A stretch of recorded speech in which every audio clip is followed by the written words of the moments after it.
alhamdulillahi wahidil ahad allazi lam yalid walam yulad walam yakun lahu kufuwan ahad. mbokki Sénégal yëpp ñu ngi leen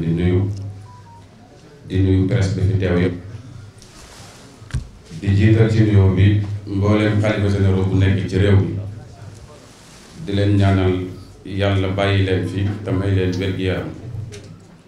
bañ mën a yàgg a taxaw Sénégal rawatina ci xat-xat yi toll nii jamono ci jotaay bi nag ak kàddu yi du gudd ndax guddi na ba pare waaye li waral wax ji yëpp mooy dafa am luñ taxawal tuddee ko mouvement doomu daara.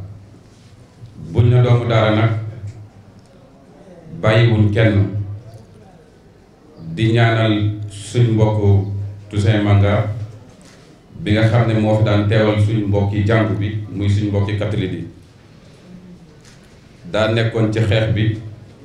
comme ni ñu mel ñun di nekk ci xeex bi ba caabi féete ko gannaaw di ñaan it tey ñaanal suñ mbokk Cheikh Ahmad Bamba Diop nga xam ni ci fondateur mouvement Modab yi la bokkoon caabi féete ko gannaaw ci ay jaay doole ak i tooñ yi nga xam ne mi ngi dox ci réew mi parce que nag li imam daanee la ñuy njëkkee xeex bi da ngay assumer ñett mën a bokk ci xeex bi ci jiitu da ngay doylu lool mën a bokk ci xeex bi ñaareel bi saw fit du maas da ngay am fit wu doy mën a bokk ci xeex bi ñetteel ba da ngay ñeme tumuranke nag mooy say benn say lépp mat na waaye nga xool njëriñu Sénégal nga xool dëgg aussi tamit xool ki porté dëgg jooju nga ànd ak moom loolu moo waral suñu engagement ci li nga xam ne mooy Modab nag duñu wax ni nañ jug dem ci parrainage yi déedéet dafay mel ni nekkuñ ca woon dañuy gën a ñaax mboolem fu sëriñ daara nekk ak mboolem jàngalekat ak mboolem koo xam ne jàngkatu alxuraan nga wala nga sopp sax naam alxuraan te jàngoo ko ñu ngi lay gën a ñaax di la gën a sensibiliser di la wax ne la xeex bi nekkatul sànnantey xeer nekkatul saagawante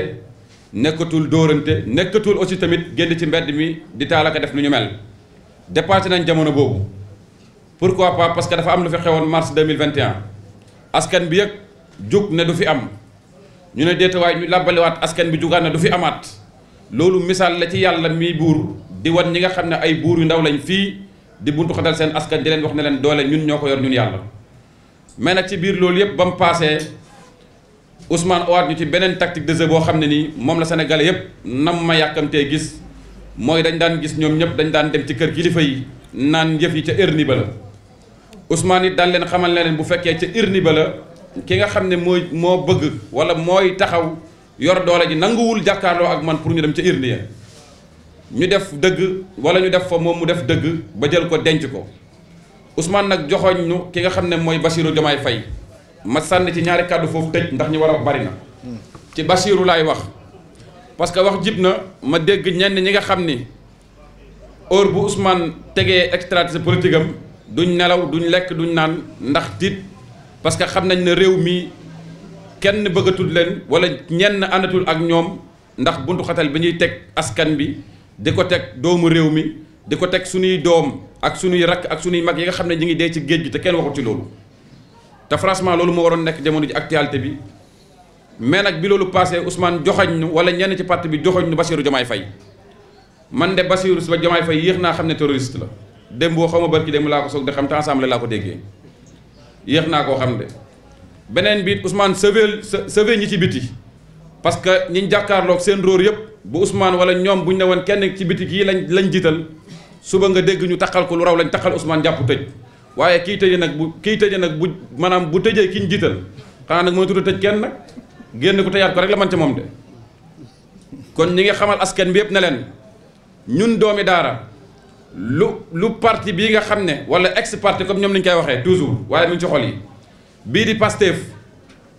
wax ak luñ dogal ñun ña nga ca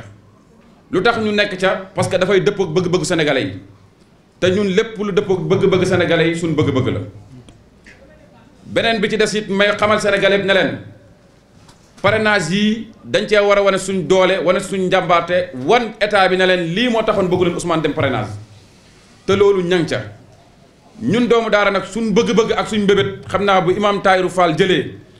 dana ci leeral lu bëri suñ bëgg-bëgg ci mbiru parrainage yooyu ak mbiru li nga xam ne mooy candidature Ousmane Sonko ak candidature Diomaye Faye Ousmane Sonko mooy restant bi Diomaye lañ leen sànneegum wan leen ne leen Diomaye a ngi nii parrainé leen ko ñu am 4 millions de parrainage lañ soxla buñ pare nag Ousmane Sonko nag lañ nar ca moom yàlla pare na ca moom suñ waxu démb nag mooy suñu waxu tey mbindeef muy tere dem Ousmane Sonko élection gisuñ ko buñ ko daan wax nag ñu bëri ree da leen daan jàpp waaye jëmmi Ousmane Sonko mën naa bañ a dem élection waaye xalaatam ak jëfam bu demee rek mooy Ousmane Sonko dem na loolu lañ namoon ci wax ji ñu ngi sant ñëpp di gërëm ñëpp di am mbégte kontante waaye nag di sant mboolem fu doomu daara nekk di leen gën a tàllal loxo di wax ne sëriñ daara yi ñi nga xam ne ñu ngi ci daara yi ak ñu nekk fépp nañ génn ñu sensibiliser taalibe yi ak ndayu daara yi ak bàyyi daara yi ak ñi nga xam ne ñooy fóotal taalibe yi yëpp nañ génn ñu paraneel seen doom yooyu nga xam ni seen bëgg-bëgg mooy Sénégal changé ba faw ndax Sénégal gii gis nañ ne benn jëmm ak benn projet moo ko mën a changé muy projet Pastef ñu ngi leen di nuyu di leen ziar lu ci dëng ci man la sama gàtt xam-xam lu ci leer ci jub ak suñu borom la wasalaamaaleykum wa rahmatullahi wa barakatuhu